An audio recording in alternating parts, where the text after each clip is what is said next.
বিভক্ত করে। তাহলে যে কোনো একটা বিন্দু নাও, x নাও, x সমান m1 x2 plus m2 x1, নিচে হচ্ছে m1 প্লাস m2। এখন a b m1 x2 b বিন্দুর 1 আর এটা হলো বিন্দু 3। তাহলে এটা গুণ করে দাও, -m1 m2 m1 plus 3m2। তাহলে m1 হ্যাঁ স্যার কাটাকুটি হয়ে যাবে। আচ্ছা এখানে উভয় তো না মাইনাস হবে, এই জন্য তো উত্তর মাইনাস আসতেছে।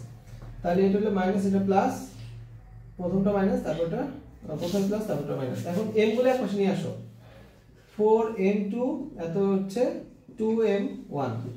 তাহলে এই যে m1 বাই m2 এত সমান কত হবে রে? 4/2 মানে হলো 2। m1 is to m2 এত সমান হলো 2 is to 1।